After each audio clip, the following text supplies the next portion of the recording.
Bonjour à tous, bienvenue du coup à cette session d'action en prévention du coup sur la thématique des addictions. Donc je suis Camille, le fondateur de Montmartin. J'ai le plaisir aujourd'hui de recevoir le docteur Arnaud Robieux, avec lequel on va échanger sur un sujet qui est vraiment un sujet ô combien sensible et d'actualité au sein des entreprises. Donc on va passer environ 45 minutes ensemble. Déjà, pour commencer, l'idée du format d'action en prévention, c'est de vous donner, décideurs RH santé, des clés sur les enjeux de santé au travail, hein, puisque Montmartin travaille principalement sur toute la sphère risques psychosociaux, RPS et TMS, et après aussi sur tous les sujets qui sont en lien avec la QVCT. Et on a vraiment à cœur, en fait, avec l'équipe commerciale, de vous donner des pistes de réflexion ou des solutions sur les questions que vous vous posez, parce qu'on en a au quotidien dans les échanges qu'on a avec vous. Et donc, voilà, donc chaque mois, il y a une thématique clé qui est mise à l'honneur. Et justement, pour ceux qui n'ont pas pu participer aux précédentes sessions, donc vous avez à l'écran les sujets qui sont disponibles en replay. Donc on va vous remettre aussi un petit lien dans le chat pour ceux qui souhaiteraient effectivement accéder au replay. Le dernier, au mois de septembre, était sur les incivilités et agressions au travail, qui est un sujet qui monte aussi pour le coup, pour le contexte, hein, c'est peut-être celui qu'on connaît au sein de la société.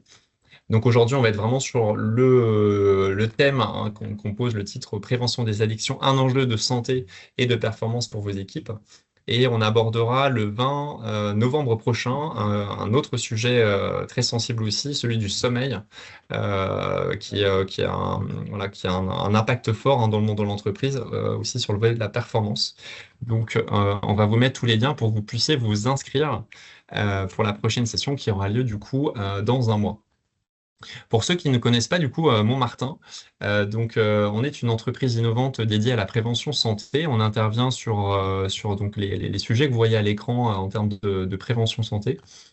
Il y en a quand même donc deux grands, hein, comme je le disais, qui se distinguent. Vraiment la partie physique avec les troubles musculo-squelettiques, les fameux TMS, et toute la sphère après santé mentale avec les risques psychosociaux. On va le voir avec Dr Robieux, effectivement, que les addictions font partie finalement de cet écosystème. Et donc Montmartin a fait le choix d'accompagner les entreprises et donc vraiment leurs salariés sur des actions de prévention en se basant sur un ADN avec trois piliers, hein, la santé corporelle, la santé nutritionnelle et la santé mentale, la santé émotionnelle. Et donc on fonctionne très concrètement avec des ateliers ou des formations et des journées aussi à thème. Voilà, on y reviendra en second temps comme axe de solution. Voilà un petit peu déjà pour l'introduction concernant l'objectif du jour et la présentation de Montmartin. Donc, avant de passer à notre échange tant attendu avec Dr Robieux, je vais poser quelques définitions sur les addictions et justement ce qui est en amont, plutôt la partie conduite addictive, et aussi en quoi c'est un sujet d'actualité, hein, avec quelques chiffres à l'appui. Et on passera sur la partie interview. Profitez de ce temps pour ceux qui sont présents aussi pour nous écrire sur le chat pendant l'intervention et on restera aussi avec le docteur quelques minutes à la fin, hein, pour ceux qui souhaiteront prendre le micro. Cher docteur, je suis très heureux de vous recevoir aujourd'hui. Est-ce que vous pourriez vous présenter un petit peu donc avec votre approche médecine du travail et addictologie aussi? Bonjour à tous, je suis docteur Robieux, voilà, médecin du travail, dans des services qu'on appelle autonomes, donc des services qui sont rattachés à des grandes entreprises. Et je travaille notamment donc chez JC Deco avec le suivi d'à peu près 1200 travailleurs et chez General Electric Healthcare, à peu près 1800 travailleurs à suivre là-bas. J'ai aussi été donc addictologue, puisque j'ai choisi de compléter cette surspécialité au sein de mon métier de médecin du travail. Et j'ai beaucoup étudié le sujet, le regard croisé entre la médecine du travail et l'addictologie dans différents domaines, mais notamment sur le risque alcool et sur le risque tabac, avec du coup des mémoires de fin d'études qui ont été rédigées sur ces sujets-là. Et je suis très content de travailler avec Montmartin aujourd'hui, puisque l'une des conclusions de mon mémoire sur le risque alcool en entreprise était l'objectif de sensibiliser largement dans des formats qui soient à la fois collectifs et interactifs. Et c'est exactement ce qu'on fait aujourd'hui. Donc ça donne beaucoup de sens aussi à ce travail. Exactement, et c'est un format qui marche bien pour après mener des bonnes actions de prévention. Merci beaucoup, docteur, déjà pour cette présentation. Donc, du coup, on a hâte de pouvoir vous entendre là-dessus. Alors, justement, pour poser un petit peu le sujet qui nous concerne, on parle beaucoup d'addiction, mais moins de conduite addictive, hein. Donc, c'est important pour nous de pouvoir poser ces deux, voilà, ces deux définitions qui distinguent quand même bien les choses, hein. Donc, si on lit ce qui est proposé par l'INRS, donc les conduites addictives sont les pratiques définies comme une consommation de substances psychoactives, pardon. Donc en entreprise, on va retrouver effectivement le volet alcool, drogue, le tabac aussi, hein, qui évidemment qui reste encore très répandu. Et après aussi toute la partie médicamentale. Et donc avec des comportements qui peuvent entraîner évidemment de manière conditionnelle une dépendance, une perte de contrôle et des conséquences, hein, qu'on va évoquer après.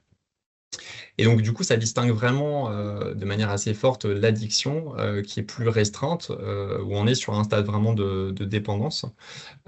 Et donc, ce qui entraîne vraiment, pour le coup, une perte de contrôle sur un comportement. Donc, quand on est dans une entreprise, bah, ça peut avoir divers impacts qu'on va avoir après.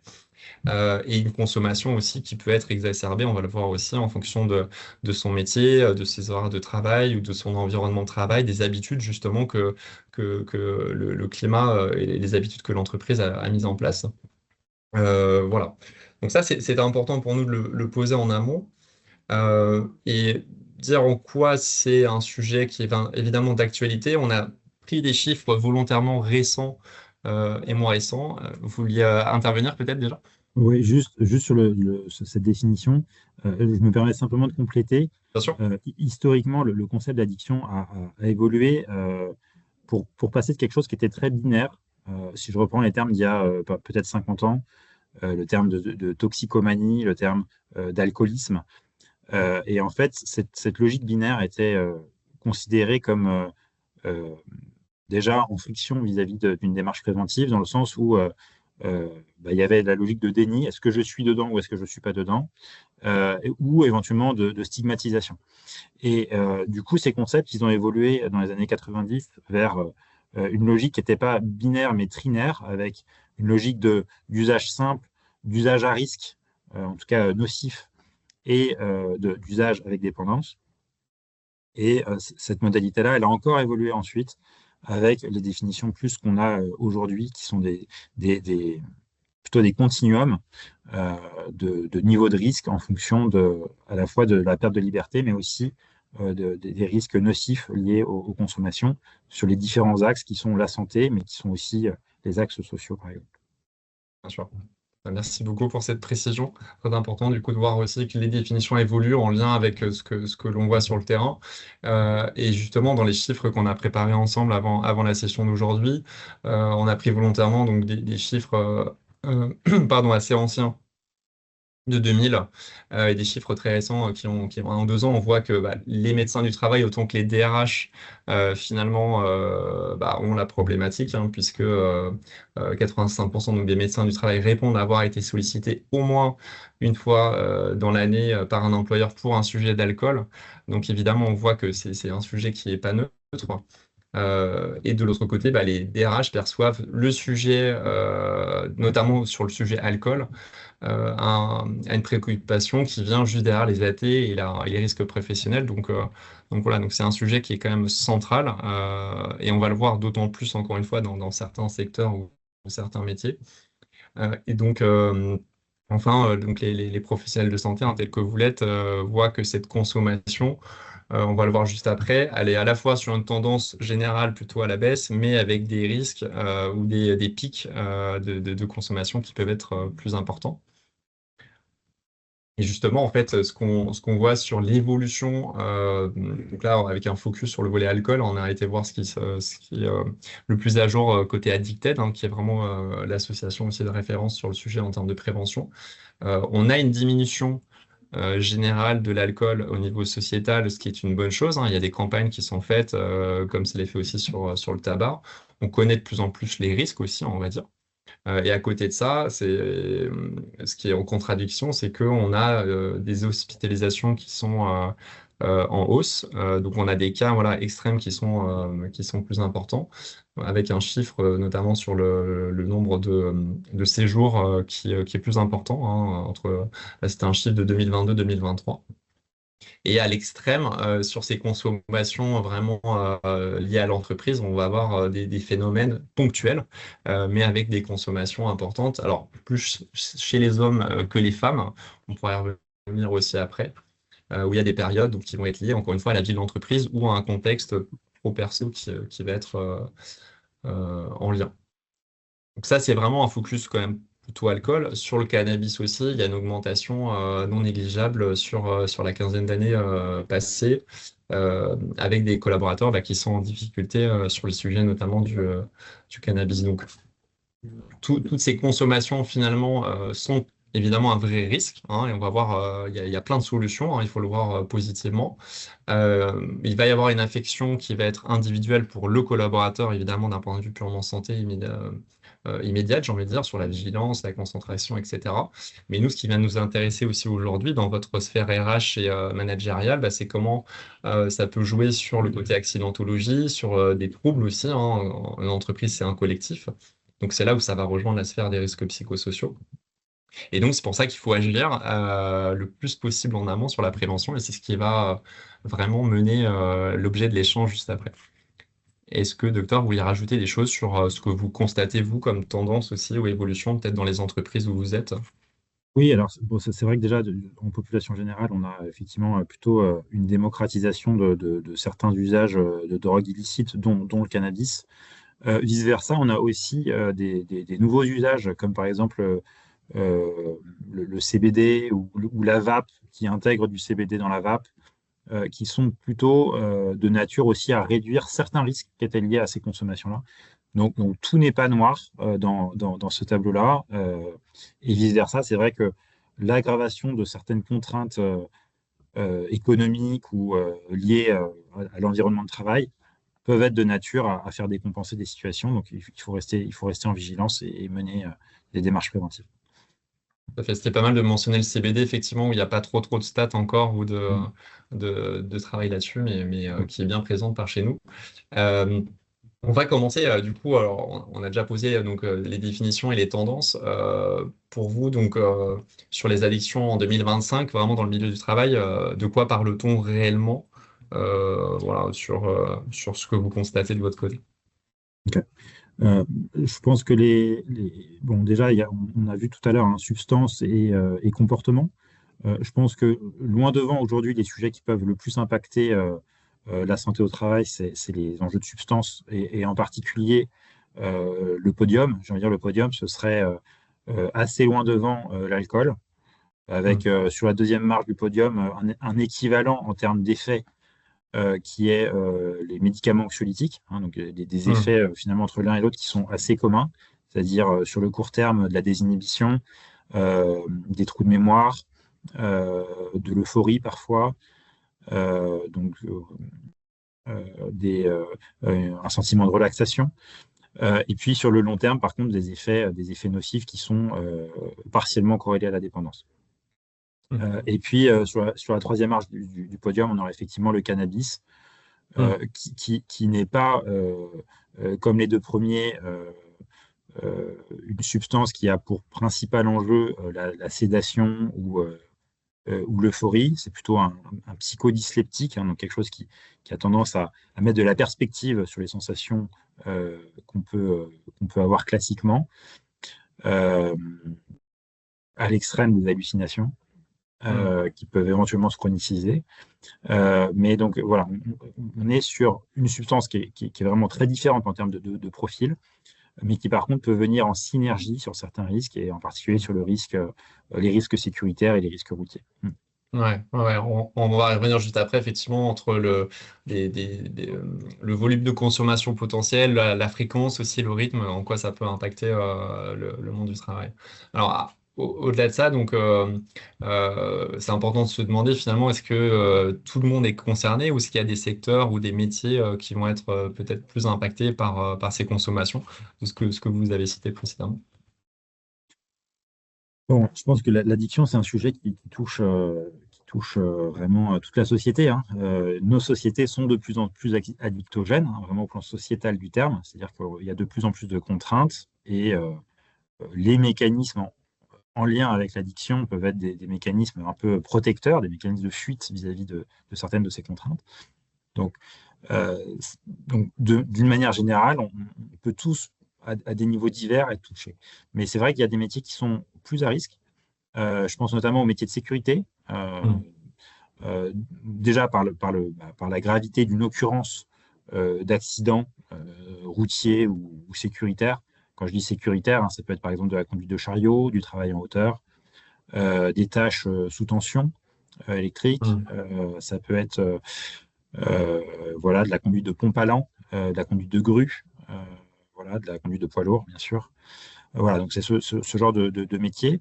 Et là, c'est vrai que ce sont des métiers dans lesquels spontanément les occurrences sont graves, voire critiques, et la fréquence est spontanément plus élevée. Donc ça fait partie de ces métiers dans lesquels il y a déjà plus de risques.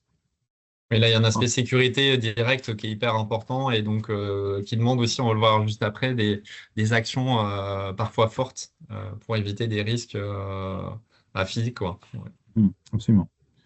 Le deuxième grand type de métier, c'est les métiers en interface avec le public. Euh, Mm. les guichetiers, alors a fortiori dans des banques ou dans des... Voilà, dès qu'il peut y avoir finalement à gérer un conflit avec un usager, avec un client. Voilà, donc ces métiers en interface avec le public sont des métiers qui sont également euh, plus à risque. Et d'une manière générale, n'importe quel métier qui augmenterait un niveau d'anxiété. Voilà. Mm. Le travail de nuit est aussi un métier qui est considéré comme plus à risque parce que euh, les proximités managériales dans le secteur de nuit sont déjà un peu moins importantes spontanément, mais aussi parce qu'il peut y avoir un accès facilité à de Mm. la convivialité ou à euh, des modalités de culture, j'ai envie de dire, dans le collectif de travail. Euh, et puis, voilà, bien sûr, les risques qui peuvent être croisés avec les risques psychosociaux. Donc, dès lors qu'il y a de la pénibilité, dès lors qu'il y a besoin euh, de, ou en tout cas qu'on peut être tenté de se dire qu'avec une substance ou avec un comportement, on va pouvoir tenir le stress, tenir la charge. Mm. Voilà, donc, typiquement, dès lors que on va parler de stress ou d'anxiété, ben, spontanément, les substances qui viennent naturellement en face, c'est l'alcool ou les anxiolytiques. Hein, les Mm. anxiolytiques, au premier plan desquels le sujet numéro un en France, c'est les benzodiazépines, hein, donc des médicaments comme l'alprazolam, le Lexomil, le Seresta, le Valium, par exemple. Et la charge, donc tout ce qui est au contraire des métiers extrêmement exigeants en termes d'amplitude horaire, en termes Mm. de charge de travail stricto sensu. Là, on peut avoir besoin de recourir à certains stimulants pour tenir. Bon, le café, on peut être addict au café, mais En étant, c'est ouais. rare, c'est rare qu'il y ait des phénomènes vraiment problématiques au plan santé à cause de ça. Euh, mais par contre, plus sérieusement, il peut y avoir des enjeux avec des médicaments comme la Ritaline, donc, et d'une manière générale, les amphétamines et la cocaïne. Donc Mm. là, voilà, là, c'est vrai qu'il y aura certains secteurs qui seront peut-être plus touchés par ce type d'exigence. Le contrôle de gestion, les cabinets juridiques, par exemple, peuvent être plus touchés. Les métiers euh, et d'ailleurs, de ce point de vue-là, même les services d'anesthésie. Hein, services Mm. d'anesthésie, ça croise du coup l'enjeu de la charge, l'enjeu du travail de nuit et l'enjeu des métiers de sécurité. Oui, il y a un Et combo, un mélange de tout. Ouais. il y a combo, et du coup, c'est vrai que c'est des métiers qui peuvent aussi être très à risque. Et ça va faire le lien avec le dernier point que je veux aborder sur ces métiers à risque, c'est l'accessibilité avec certains Mm. produits. Ouais. C'est sûr que quand on a en accès relativement libre dans son travail, accès à des boissons alcoolisées ou accès à des médicaments, là aussi, il faut pouvoir identifier qu'on est sur un secteur plus à risque et Mm. donc vraiment renforcer le niveau de plan d'action qu'on peut avoir intégré dans le document unique d'évaluation des risques, par exemple. Il y a beaucoup de liens dans ce que vous disiez là avec le sujet qu'on abordait le mois précédent sur les métiers publics versus incivilité agression qui est voilà aussi en fait on voit qu'il y a une tendance hein, qui augmente là-dessus Et un petit clin d'œil aussi au sujet du mois prochain sur le sujet du sommeil, puisque vous avez évoqué le travail en horaire décalé, où, voilà, déjà physiologiquement, le corps est pas fait pour ça. Et donc, du coup, ce qui demande un accompagnement et en fait de s'adapter pour ceux d'entre vous qui pourraient être amenés à travailler régulièrement ou ponctuellement sur le travail de nuit. Alors évidemment, dans le sujet qui fâche un peu, c'est que l'employeur enfin, a une responsabilité évidemment légale. Elle peut être parfois engagée lorsqu'il y a très concrètement un accident. Du coup, quel est-il? Où est-ce qu'on en est aujourd'hui un peu là-dessus? Excuse-moi, j'ai pas entendu. La question, c'était où en est-on aujourd'hui sur le volet de la responsabilité légale pour l'employeur, très concrètement? Concrètement, aujourd'hui, l'employeur, s'il y a des accidents qui se matérialisent et dont on peut identifier qu'il y a eu un lien avec le travail, donc bien Mhm. sûr, les accidents de travail en font partie, mais par exemple, un accident qui surviendrait au décours d'un moment de convivialité organisé par l'employeur, un peu de départ par exemple, il peut y avoir une responsabilité qui peut être concrètement engagée. Et donc l'employeur devra peut-être documenter la manière dont il avait prévenu ce risque dans son document unique, par exemple. Mhm.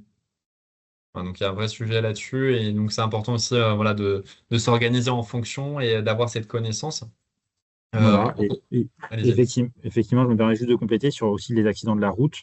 Euh, Ouais. donc bien sûr, les accidents de la route au titre du travail, c'est-à-dire les travailleurs qui conduisent au titre de leur travail, là aussi, peuvent être euh, peuvent être victimes d'accidents et ces accidents ou responsables d'accidents.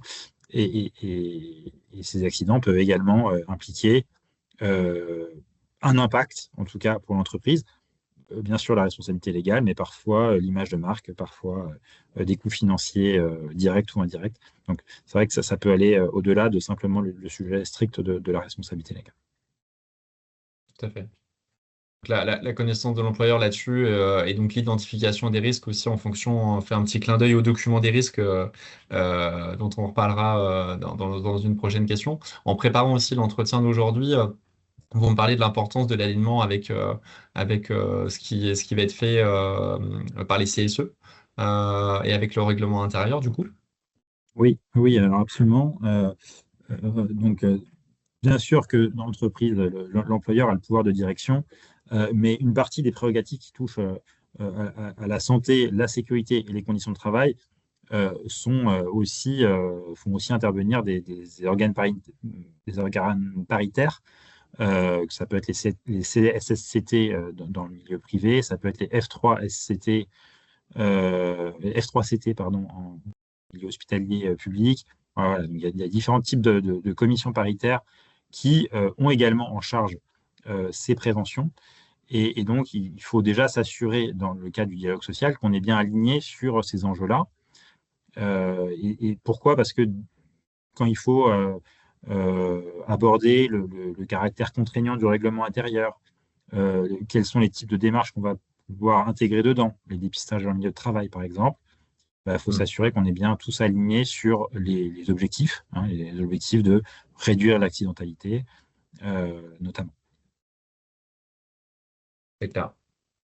Et, Alors euh, justement, pardon. et ce règlement intérieur, si le dialogue, enfin, si vraiment le dialogue social est aligné, on va pouvoir du coup avoir un règlement intérieur qui soit solide, c'est-à-dire avec des clauses qui soient précises et sur lesquelles on pourra s'appuyer en cas de crise dans les situations où soit on a à gérer un accident, soit on a à gérer euh, un trouble de l'usage sur le site ou sur le poste de travail.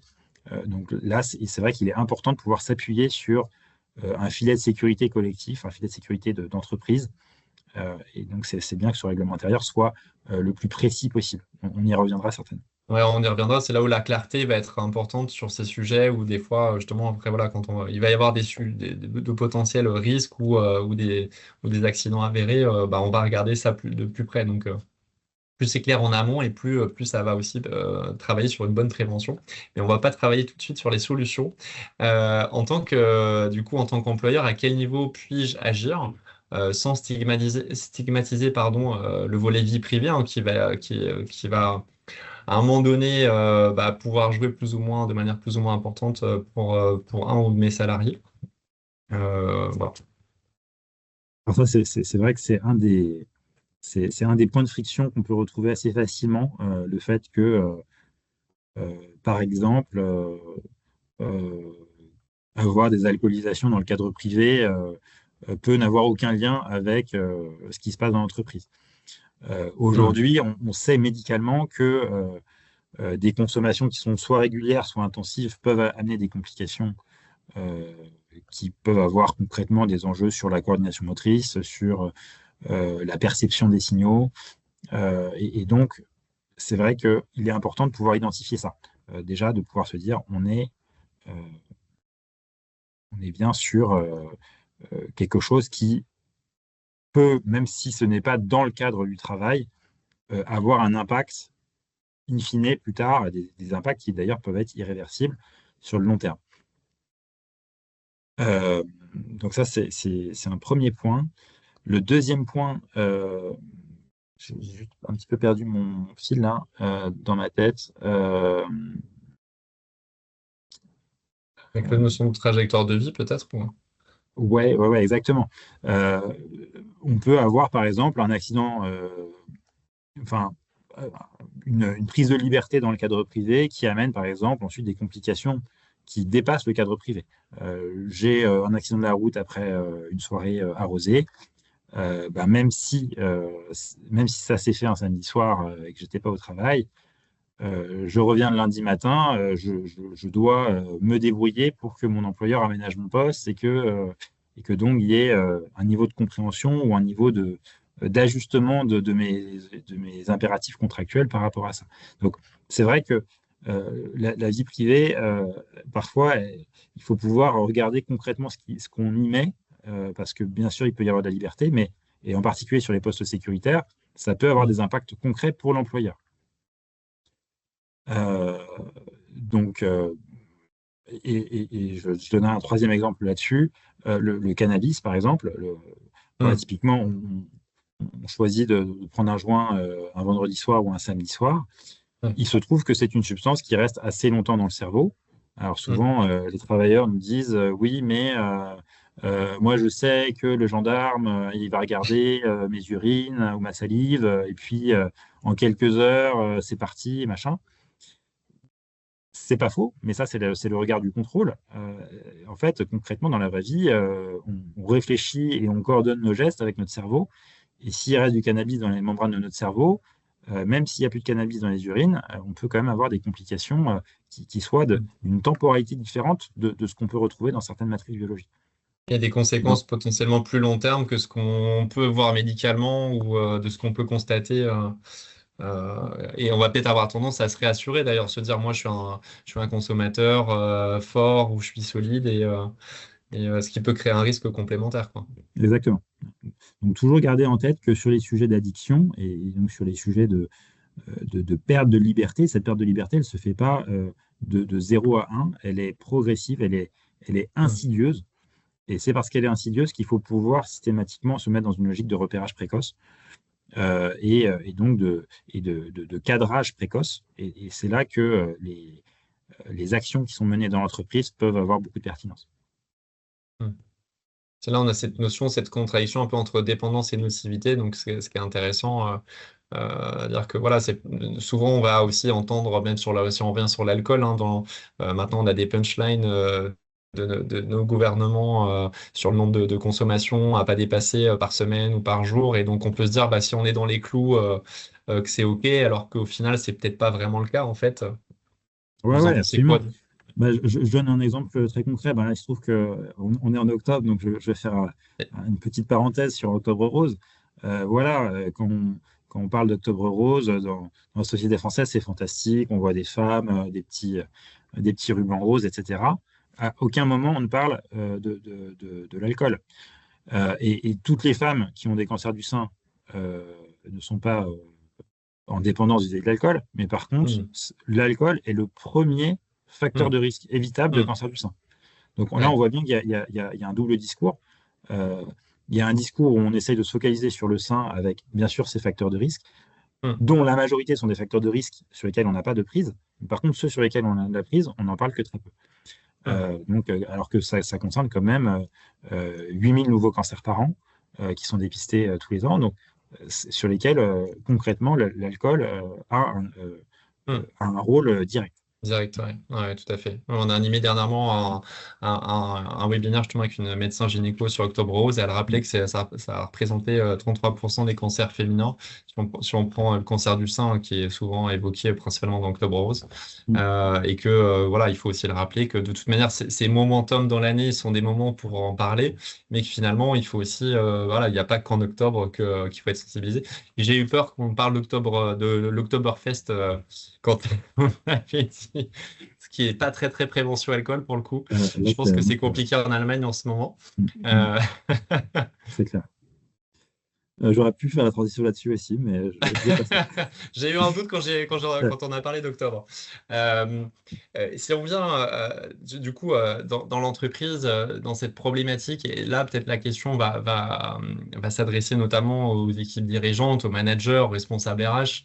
Ça va être justement de comment j'aborde le sujet addiction sans tomber voilà, dans l'injonction, dans du cliché ou déclencher voilà, d'autres réactions.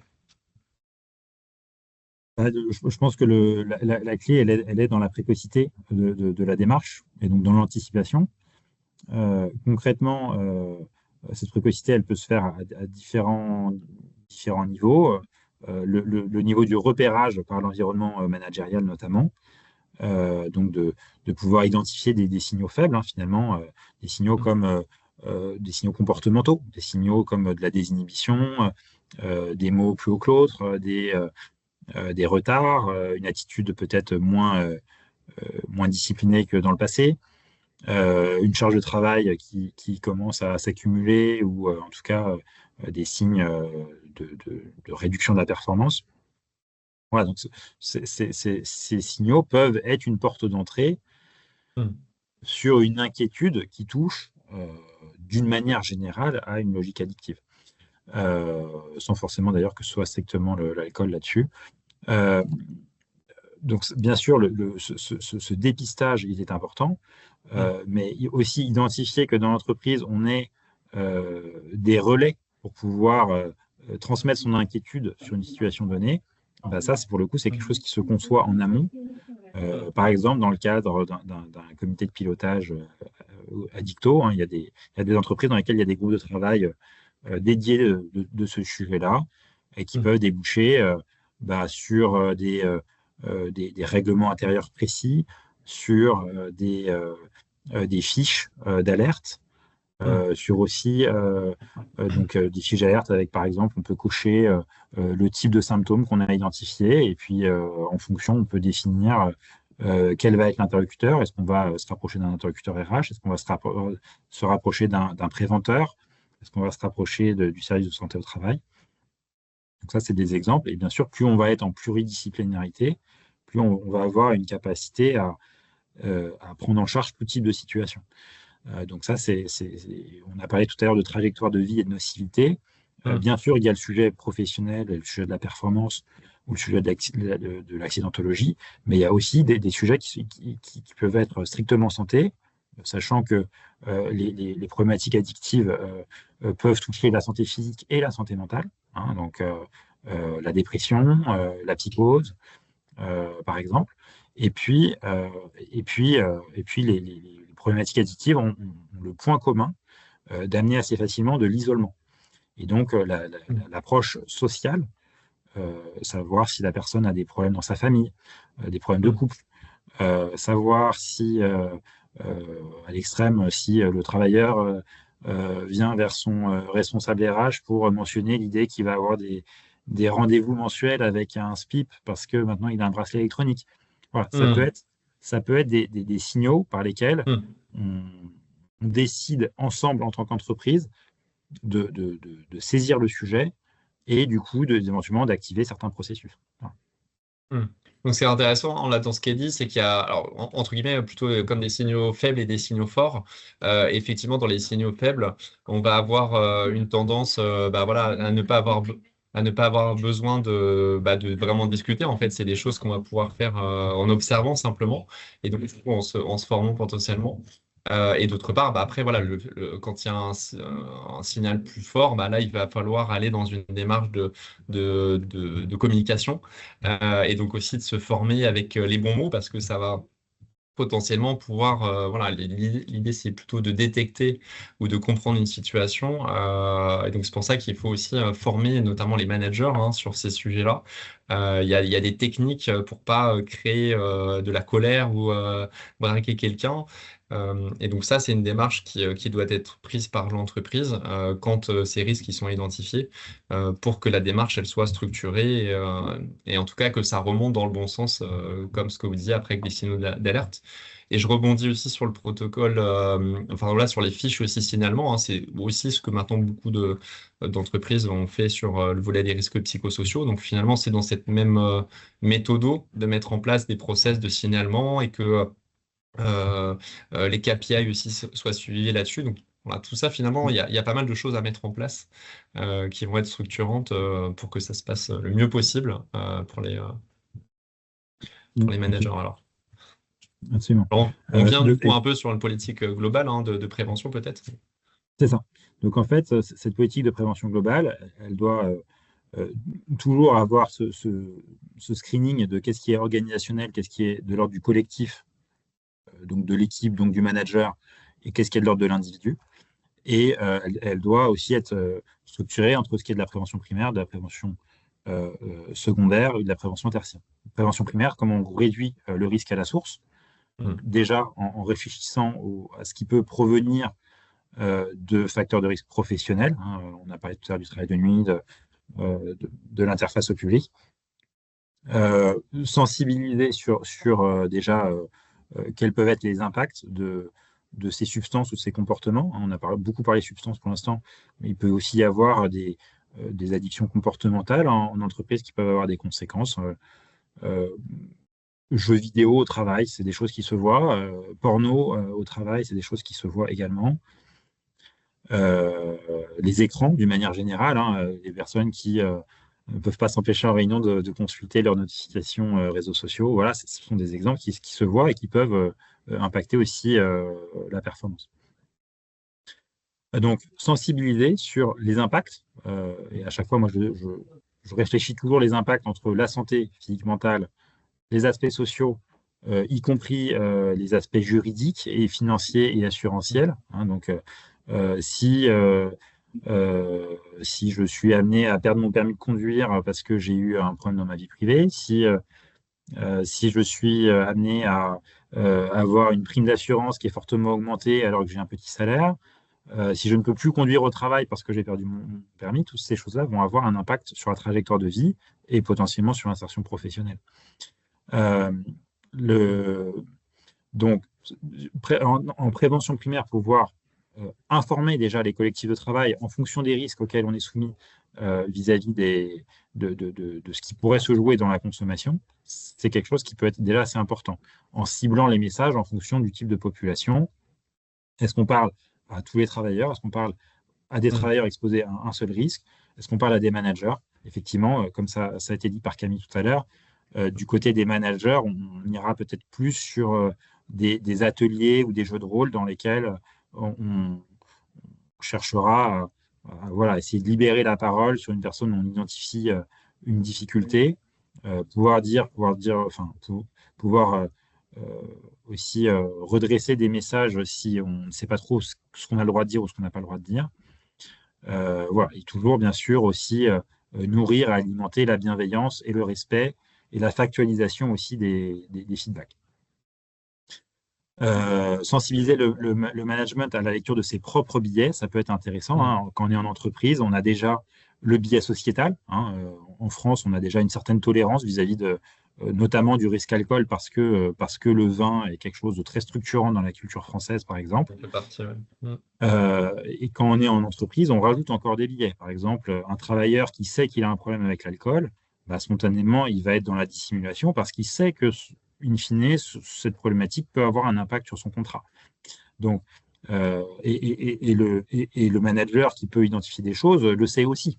Donc, en fait, on peut être amené parfois à choisir un peu la politique de l'autruche, entrer dans ce qu'on appelle le phénomène de codépendance, qui est un phénomène dans lequel il y a une grosse latence au début, où schématiquement, les collègues et ou le manager dissimulent et compensent. Et puis, au bout d'un moment, ça devient critique, ça n'est plus possible, et là, brutalement, on passe dans une logique d'exclusion qui parfois donne l'impression de ne pas crier gare, alors qu'en fait, il y avait des signaux précurseurs assez francs. C'est très intéressant, juste pour rebondir, parce que c'est vrai qu'on parlait des managers, mais finalement, l'ensemble de l'équipe, l'ensemble des collègues a un rôle et c'est pas évident. Et il faut savoir en parler plutôt que de laisser traîner une situation, comme vous dites, qui après peut d'un coup devenir binaire et devenir sur après des impacts graves pour les collaborateurs, pour le collaborateur concerné. Ouais, c'est ça. Et c'est pour ça qu'il faut pouvoir finalement développer les compétences, soit du collectif de travail, soit du manager, sur le fait de pouvoir aller vers et aller challenger ce qui est possible, tout en respectant bien sûr le cadre du travail dans lequel on ne peut pas tout dire, on ne peut pas tout demander, mais de manière à pouvoir comme ça euh, quand même démontrer un intérêt pour le collaborateur et un souhait de la compagnie. Et après, bien sûr, chacun a sa place. Hein. Le DRH n'a pas le même rôle que le médecin du travail, que l'assistante sociale, que le membre du CSSCT. Voilà. Donc, encore une fois, la logique globale est importante. Il y a un travail d'équipe qui doit se faire. Voilà. Et puis, en prévention tertiaire, hein, donc en accompagnement d'une situation où on a identifié qu'il y avait un trouble de l'usage ou une addiction, il faut pouvoir effectivement s'appuyer sur ce triptyque euh, entre le médecin, le social et l'encadrement pour pouvoir mener des actions concertées dans lesquelles il y a peut-être parfois besoin de cadrer et parfois même de sanctionner euh, sur le sujet des addictions. Quand on arrive à sauver tout le monde, c'est bien, mais dans la vraie vie, on n'arrive pas à sauver tout le monde. Donc, poser un cadre et ensuite laisser le choix à la personne de tenir le cadre, c'est la meilleure approche, mais tout en gardant en tête aussi qu'une addiction peut être une dynamique chronique. Donc là, il y a un curseur à trouver qui est pas facile à choisir, hein, à définir.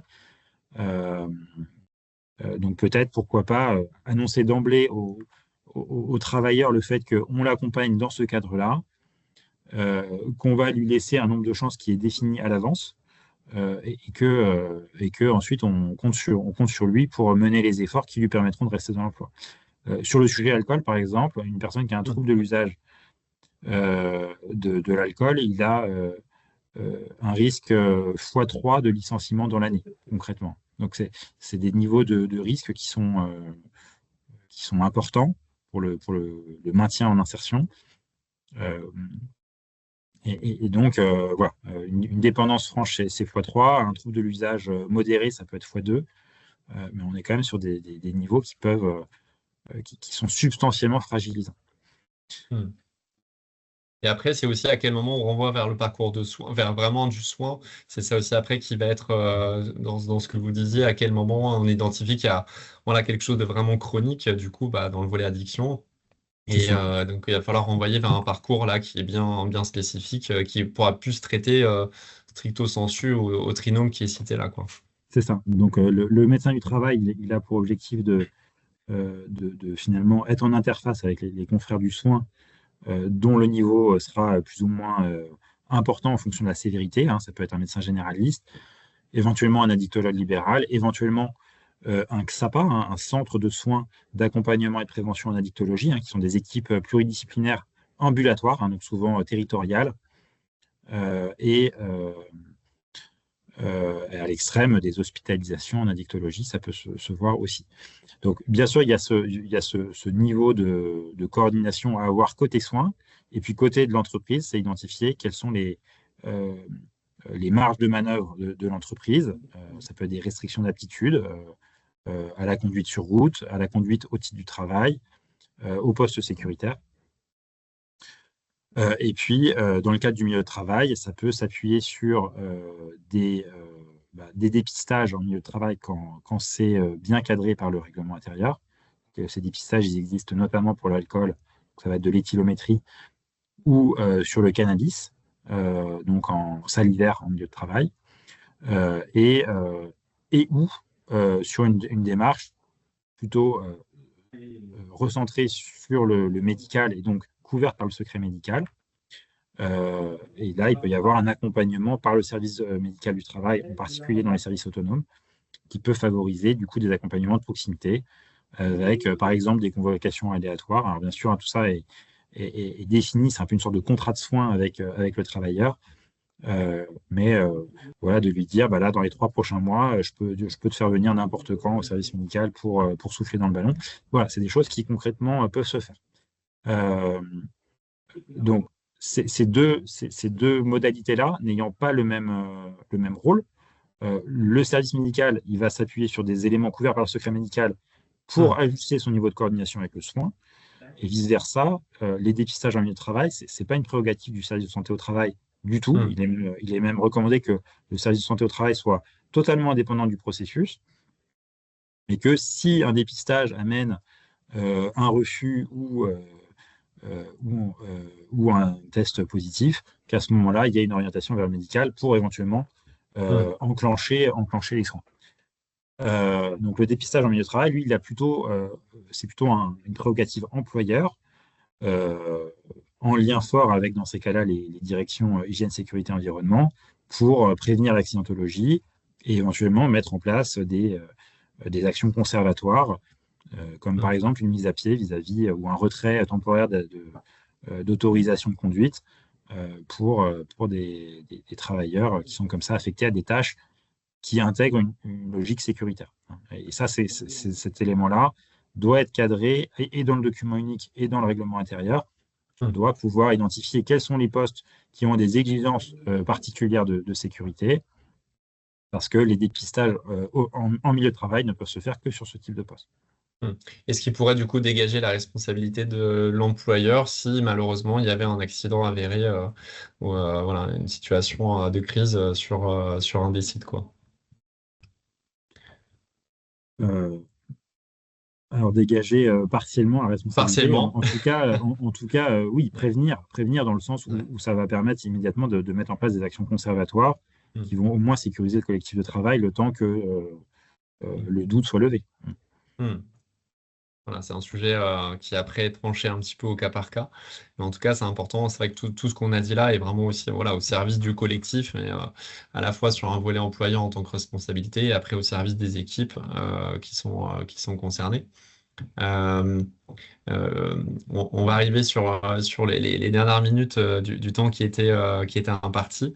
Il y a eu beaucoup de choses qui ont été posées. Merci beaucoup déjà euh, voilà, pour toutes les étapes à la fois de détection, d'organisation, de formation pour les managements. On voulait là, en synthèse, peut-être reposer les quatre. Vous étiez sur 4 points, du coup, dans votre proposition, c'est ça Voilà, à donc retenir peut-être? ouais, très bien. Donc effectivement, donc l'idée d'une politique transparente et coordonnée, hein, donc, qui idéalement peut être par exemple pilotée par un comité de pilotage addiction, euh, qui aura notamment en but de travailler finalement la culture de prévention de l'entreprise vis-à-vis du risque, de sécuriser les axes par lesquels on peut accompagner en proximité, donc notamment le règlement intérieur, les dépistages en milieu de travail, les modalités d'orientation vers des interlocuteurs internes de l'entreprise. Et là, il y a bien sûr la question de la confiance partagée en dialogue social sur le sujet. Donc, afficher ce qu'on fait, dire ce qu'on fait et faire ce qu'on dit. Pouvoir aussi sécuriser les donneurs d'alerte le cas échéant. Ensuite, il y a former les travailleurs à la fois au risque addictif, y compris quelle substance, quel type d'impact sécuritaire ou santé ou autre. Et former également les managers au repérage précoce et à la gestion soit d'un signalement, soit d'un repérage. Euh, la force de conseil du SPST, donc garder en tête qu'on peut toujours s'appuyer sur son service de Mm. prévention et de santé au travail pour venir obtenir de l'information très opérationnelle sur la gestion de ces situations. Et puis mesurer les fruits des actions qui ont donc pu être menées. Et ça, il y a différents indicateurs possibles. Il peut y avoir des indicateurs RH, tels que l'absentéisme ou les Mm. écarts contractuels. Il peut y avoir des indicateurs plutôt accidentologiques, hein, les Mm. accidents de travail bénins, les taux de fréquence, par exemple. Et puis, euh, et puis surtout, je pense que les fruits de ces actions, c'est effectivement l'existence de cette infrastructure d'entreprise sur Mm. laquelle on peut s'appuyer.